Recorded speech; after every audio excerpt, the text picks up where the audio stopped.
This is the image that I'm going to be working from. I love in this one, and the reason I chose this photo is because that awesome S curve of the whole body. Her head's leaning forward, her shoulders are back, her waist is forward, the dress, and her legs are back. So it's like zigzag, choop, choop, choop. And I'm going to emphasize that just a little bit, or rather than emphasize it, I'm going to say I'm going to be careful not to de-emphasize it. All right, I'm gonna mix up the colors of the dress first. But before I go too far, I'm gonna go ahead and just lay in some white. Just really anywhere. I mean, I'm really just trying to get a white on there just so I have something to compare it to. I can't go whiter than white, so I've got to just put something there to judge my other lights off of. So now I can see that this is already, well, because I sprayed it with that amber shellac, it's already quite a bit darker than white. So I don't know, it just gives me something to go off of. In general, that dress, the shadow of that dress is kind of purpley blue. So I'm going to start with that. Okay, now I'm going to add a little bit of brown. Now this looks very brown and not blue at all compared to that blue, but I'm gonna fix that in a minute. Down here it actually does get truly sheer, where you can see through to her legs. I love that. It's pretty cool. And it kind of just blends into that general mid-tone color there.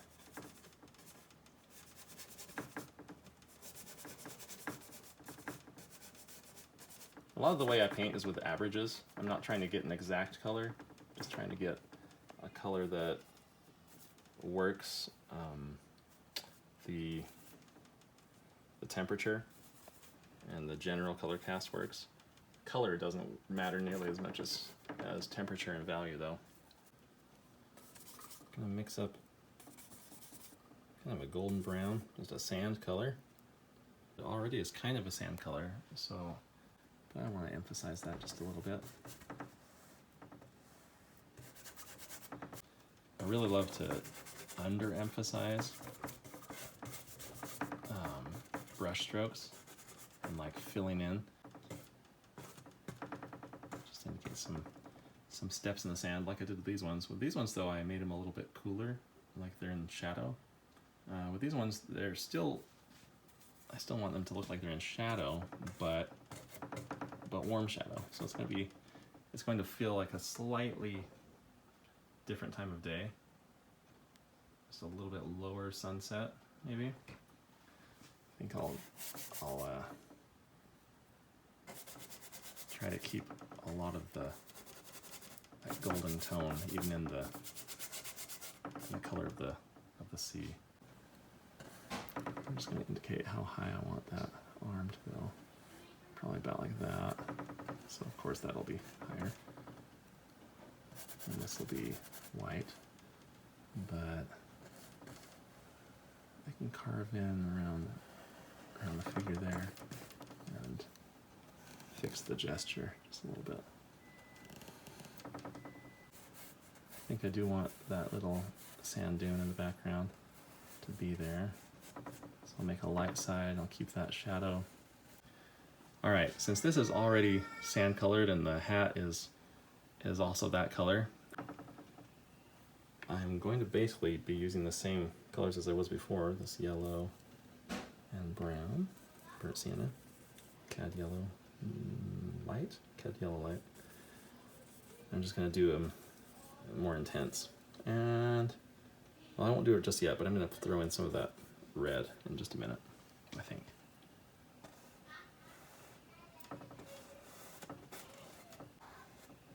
Yeah, that's too dark, but you get the idea. Maybe not. Maybe it's not too dark, but I'll see.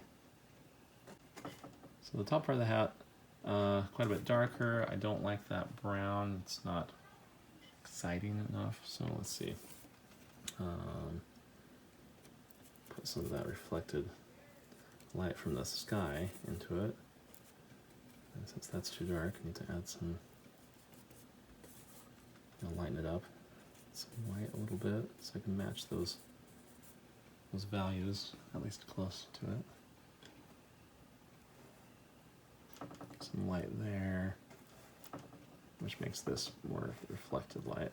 So I'll put in some white just for comparison, so I can see the light next to the dark. I don't want my lights to all be white like this, but it's a good way to do a quick check, which is what I did on these other parts, putting that white in there. And while I'm there, I might as well put some more white up here where it needs to be.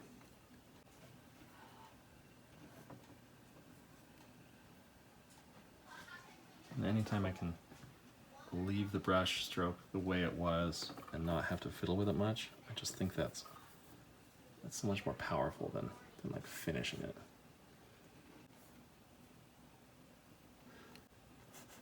There are some reflected lights here. You can hardly see them, but I'll put it there anyway. Now, I'm not necessarily trying to match this, but I'm just gonna casually put it in, like I said before, but I definitely need more paint. So let me mix that up real quick. I definitely need more of the blue-green on my palette. The reason the ocean gets, well, and lakes, any body of water gets more blue back there and more green up here is because you're seeing actually down through the water into the sand. In general, it's gonna get quite warm as you approach the view of looking downward through the water. At this angle, you're just seeing nearly 100% reflection. You're not seeing into the water because of the angle. And as you get closer, you're starting to be able to see into it a little bit more. It's fun I love this part, just like carving in around something I've already painted with that background color. It's satisfying for some reason. Just put it in there and then change the color afterwards. Still kind of non-committal about where I want that water, but I'll take a step back. Unplug here and take a step further back. But I'm just trying to get a feel for it.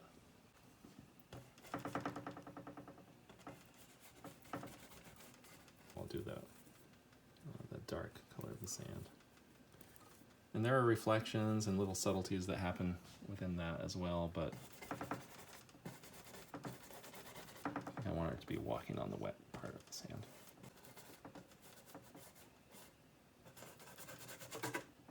Okay, this is her reflected light, and then this is her shadow.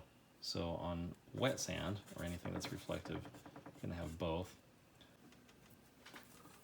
And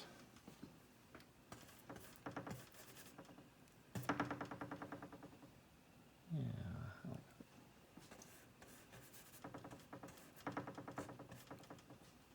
And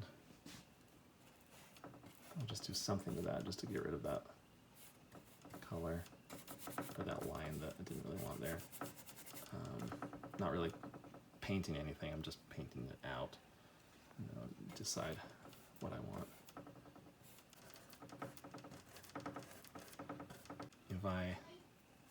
If I can let go a little bit and let the painting just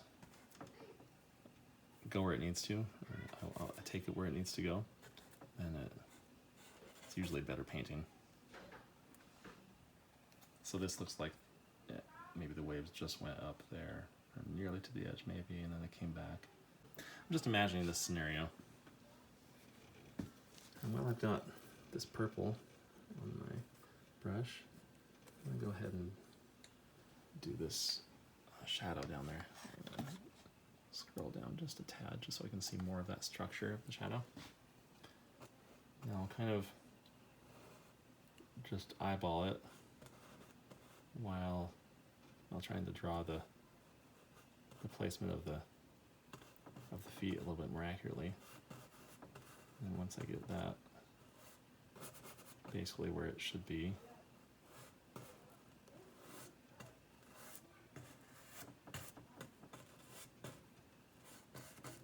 then I can add more color to it.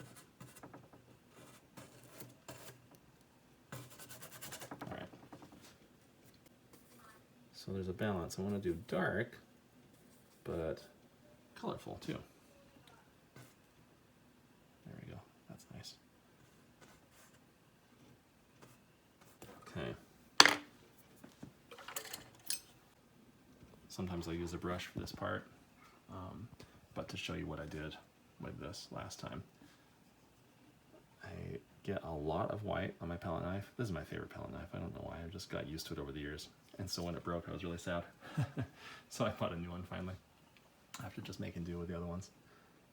But I'll drag it across like at almost like a 90-degree angle, like I'm chopping it, and then a little bit less. So I'll turn it just a little bit.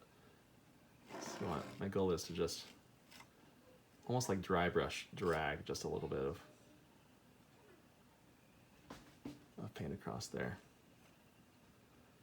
And I don't want you, if you're watching this painting along, I don't want you to just do this, you know, don't just copy what I'm doing. Think about what's happening. Think about the shape of those waves.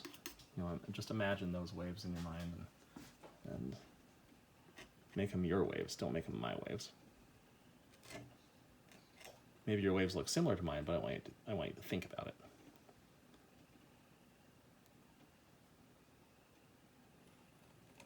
I think I want a little bit of like foam right there, but I don't like how it stands out like that. So I'm gonna bring it across like that again. Oops, it turned a little bit brown there, didn't it? That's okay. Cover it back up with.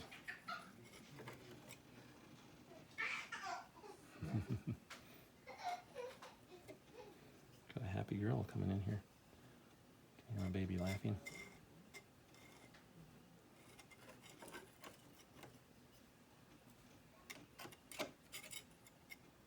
All right, take a step back. Let's see, I want that to.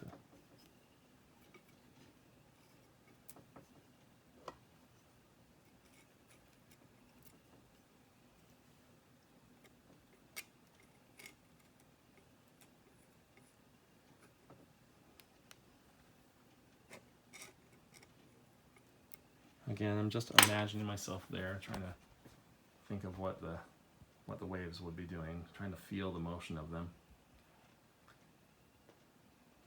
And I'll leave it there for now. Okay.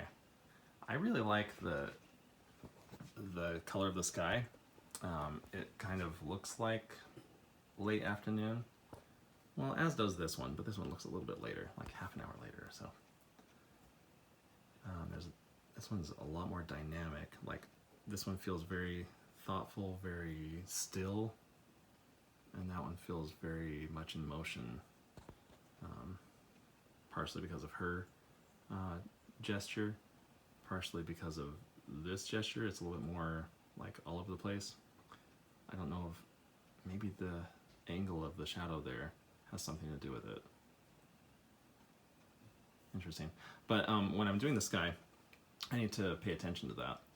So whereas this one is coming from the right side, you know, the sun is on the right side, so I've made the right side of the sky be a little bit yellower and lighter, just to show that like that glow. It's lighting up the air, and yet there's some indication that it's still a blue sky on that side.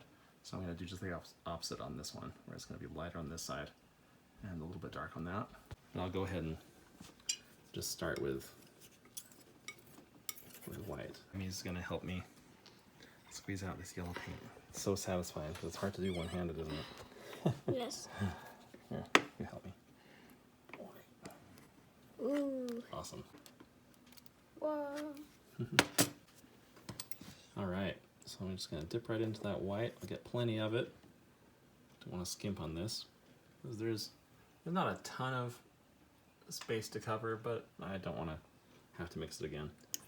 Just going to mix a little bit of yellow. Not very much at all. A little goes a long way. Oh yeah, pretty.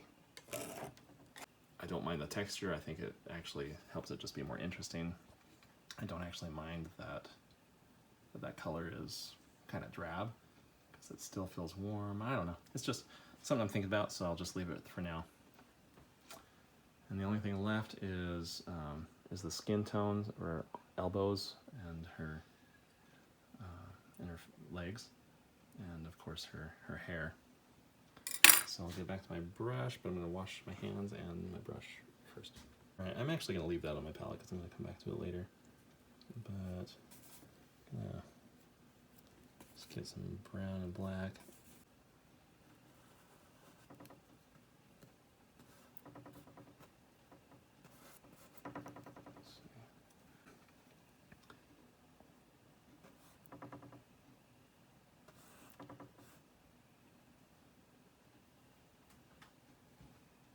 So let's see.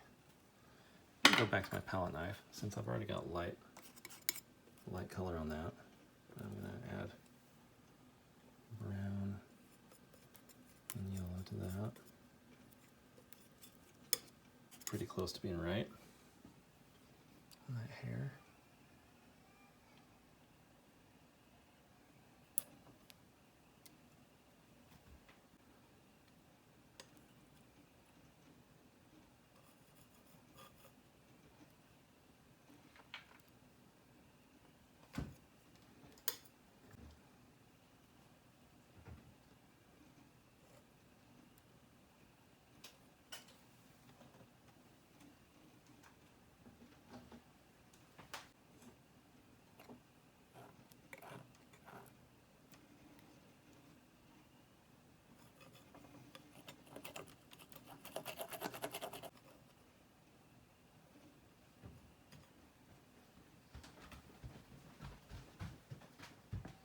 That's close. Comes out a little bit too far over here, I think. That's all right. Again, I can always change it later. So whenever I have hesitation about whether I should take it a step further, I just leave it for a little bit, knowing full well that I can come back later and do it. I need to wash my hands again. The downside of painting with your fingers is that you have to wash your fingers as well as your brushes. But I'm gonna go back in with my brush and just change a couple things there. Change the outline of the hair a little bit.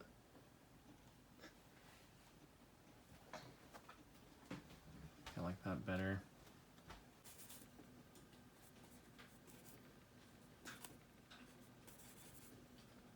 Mixing up a skin color now. Or I should say this skin color, or at least a close approximation of it. And I won't know if it looks right or not until I get it on the canvas to compare it with all the other things.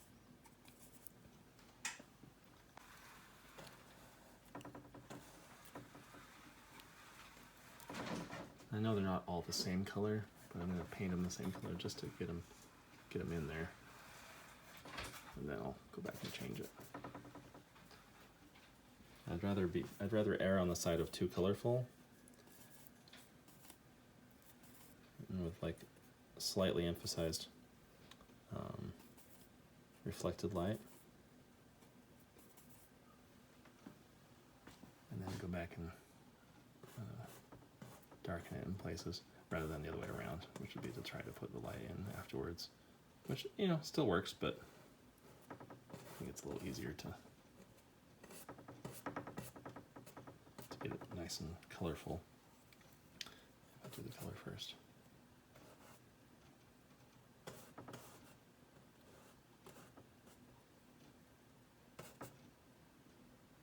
Right.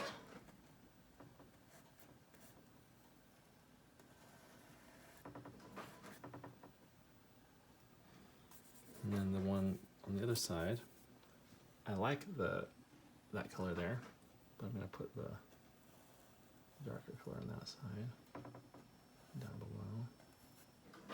You really can't see her finger, so don't worry about it. I like the gesture of that one. I like that one. I'm emphasizing just slightly the forearm there. I don't know, it may be too overly emphasized, but oh yeah, that reflected light on the feet. It's just fun. Put a lighter line there. change it in a second.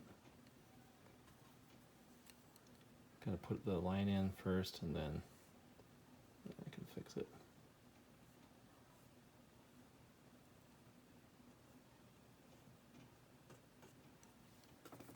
So on light that wraps around a cylindrical object, or in this case, a cylindrical leg, it curves around its cylinder.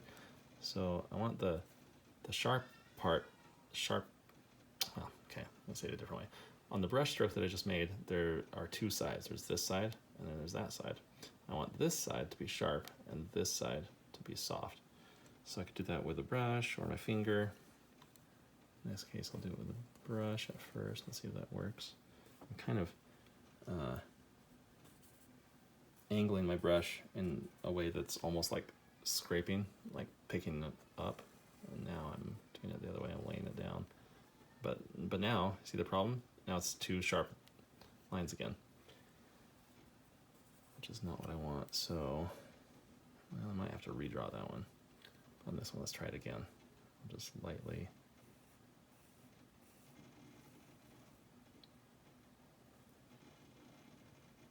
And then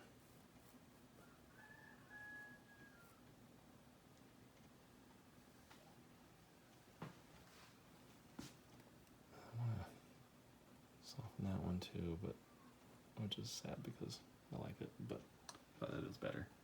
It's not quite the right angle, but let me stand back and just check it out for a second before I do anything.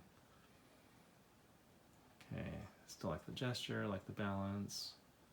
Nothing particularly stands out to me except this line and that line, but I kind of like it. I'm gonna think about it a minute. And there's definitely things that still need to be done. This bothers me, for example, quite a bit. And it still bothers me because now it's not quite the right. Yeah, whatever. I'll do that in the next video. Oh, I actually don't mind that flyaway hair look. I kind of like that. Maybe a little bit too messy, but I'll show that in the next video. And this is already too long. The next one, I will finish her hands and face and show you how I get a face to look like a face without, and a hand to look like a hand without going overboard in detail. You can make it look the right way without having to go all the way. And we'll see if I need to finish up anything on this one. Make some final decisions. All right. Well, thanks for joining me. I hope it's been enjoyable, entertaining, all that. All good things, hopefully. Thanks for joining me again, and I will see you again soon. Okay, bye.